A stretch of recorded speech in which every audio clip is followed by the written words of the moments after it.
दोस्तों on grid solar system काम कैसे करता है, पहले हम उसकी वर्किंग प्रिंसिपल समझ लें, उसके बाद में हम हमारे फार्म के अंदर उसका यूटिलाइजेशन समझ लेंगे। क्योंकि इनका वर्किंग प्रिंसिपल समझना ज़रूरी है, क्योंकि हम इसका फार्म के अंदर इसका वर्क क्या रहता है, ये किस प्रकार से काम करता है, वो भी हमारे लिए जानना जरूरी है। और हम हमारे फार्म के अंदर इसको लगा लेंगे तो हमको कितना फ़ायदा होगा, किस प्रकार से होगा, उसके ऊपर हम बात करेंगे दोस्तों। तभी तो जो है हम पूरा सिस्टम समझ पाएंगे, सोलर सिस्टम लगाने से हमको कितना फ़ायदा हो सकता है। दोस्तों ऑन ग्रिड सिस्टम में देखेंगे इसका जो महत्वपूर्ण जो कार्य जो रहता है वो ये होता है, ये इलेक्ट्रिसिटी बोर्ड से जो है हमारे पास में जो इलेक्ट्रिसिटी आई वो आते ही मीटर में, वो इलेक्ट्रिसिटी बोर्ड वाले या फिर सोलर सिस्टम वाले वो हमको मीटर देंगे, वो पूरा इंटीग्रेशन करवा के देते हैं, इलेक्ट्रिसिटी बोर्ड के साथ में पूरा कॉन्टेक्ट करवा के देते हैं, वो मीटर देंगे। वहाँ से जो मीटर से जो है इलेक्ट्रिसिटी जो है इन्वर्टर में आएगी। दोस्तों यहीं पे जो है एक ऐसा सिस्टम लगा हुआ होता है कि जैसे ही सनलाइट से सोलर सिस्टम से जैसे ही बिजली जनरेट होगी, यहाँ पे लगा हुआ होता है इन्वर्टर। इन्वर्टर क्या काम करता है, डीसी को एसी में कन्वर्ट करता है, और यहाँ से जो है वो नेट मीटर के माध्यम से जो है सप्लाई जो है इलेक्ट्रिसिटी बोर्ड को देता है। ये जो जितना भी जो सप्लाई जो भी इलेक्ट्रिसिटी पर यूनिट जो जनरेट करेगा वो यूनिट जो है इलेक्ट्रिसिटी बोर्ड को दे देगा। और हम क्या करेंगे, हमारा जो डायरेक्ट जो सप्लाई जो कॉन्टैक्ट है वो रहेगा इस मीटर से। मतलब जो भी हमने इलेक्ट्रिसिटी जो जनरेट की वो हमने एमपीबी को बेच दी या इलेक्ट्रिसिटी को बेच दी इलेक्ट्रिसिटी बोर्ड को, और वहाँ से जो भी बिजली जो आ रही है हमने वहाँ से मान लीजिए खरीद ली। तो दोस्तों हमारा जो कॉन्टैक्ट जो होता है वो इस प्रकार से होता है, हम सीधे इलेक्ट्रिसिटी बोर्ड से डायरेक्ट जुड़े हुए होते हैं। तो दोस्तों जब भी अगर मान लीजिए कि यहाँ पे किसी प्रकार से अगर फॉल्ट डेवलप होगा और लाइन इंटरप्शन होगी या लाइन चली गई, तो उस कंडीशन में जो है, क्योंकि हमारा कनेक्शन तो डायरेक्ट इलेक्ट्रिसिटी बोर्ड से है, तो हमारे पास जो है हमारे लोड के ऊपर जो है हमको बिजली नहीं मिलेगी। तो ये इसका जो सबसे बड़ा ड्रॉबैक है।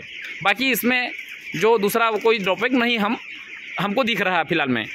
अब जब भी, क्योंकि अब देखिए लाइट यहाँ पे जा सकती है किंतु सनलाइट थोड़ी दिन में जा सकती है, किंतु हमारा कनेक्शन जो है इसके इन्वर्टर से है ही नहीं, सनलाइट से है ही नहीं। तो सनलाइट जो है इलेक्ट्रिसिटी जनरेट करता रहेगा और इलेक्ट्रिसिटी बोर्ड को देता रहेगा, किंतु जो जब लाइन का इंटरप्शन होगा तब जो है हमारे पास में लाइन नहीं आएगी। तो दोस्तों ये मैंने आपको बता दिया कि अगर यहाँ पे फॉल्ट अगर होगा तो हमारे पास में फिर भी जो है बैकअप के अलावा हमको जनरेटर के अलावा हमारे पास में इसमें कोई बैकअप नहीं होता। तो मैंने बता दिया है इसका ड्रॉबैक और ये किस प्रकार से वर्क करता है। अब दोस्तों अब इसका हम हमारे फार्म के अंदर यूटिलाइजेशन देख लें। दोस्तों हम फार्म के अंदर देखेंगे कि ऑन ग्रिड सिस्टम का यूटिलाइजेशन हम किस प्रकार से कर सकते हैं। मान लीजिए कि इस फार्म में आप देख रहे हैं 2 एग्जॉस्ट फैन लगे हुए हैं, एक कूलिंग पैड की मोटर लगी हुई है और एलईडी लाइट लगी हुई है, और एक पानी भरने के लिए हमने मोटर लगा रखी है। मतलब कि इस फार्म में 2 फैन लगे हुए हैं और एक फैन का जो किलोवाट में लोड है 1.1 किलोवाट। आपको पता है कि 1.5 HP की एक मोटर है और 1 HP में जो है 746 वाट होते हैं। तो 1.5 HP में मतलब देखेंगे तो 1.1 किलोवाट हो जाएगा। तो 1.1 में हम 2 का गुना करेंगे तो 2.2 किलोवाट हमारे 2 पंखों का लोड हो गया। अब हमारे पास में 2 मोटर लगी हुई है, एक कूलिंग पैड के लिए लगी हुई है और दूसरा जो हम टंकी में पानी भरते हैं पीने के लिए मुर्गियों के लिए वो वाली मोटर। तो 2 मोटर हैं, आधा HP की है, तो टोटल 1 HP होता है 746 वाट। तो दोस्तों 746 वाट की हमारे पास में 2 मोटरें हो गई।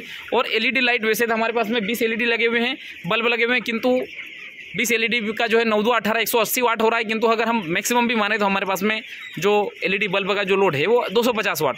तो टोटल जो हमारे पास में ओवरऑल जो लोड हो रहा है वो हो रहा है टोटल 3.2 किलोवाट, मतलब कि 3.25 किलोवाट हमारे पास में टोटल हमारा लोड हो गया।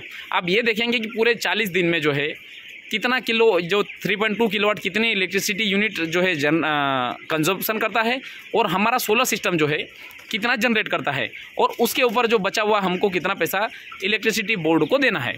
तो दोस्तों ये हम उसको नेक्स्ट वीडियो में देखेंगे। धन्यवाद।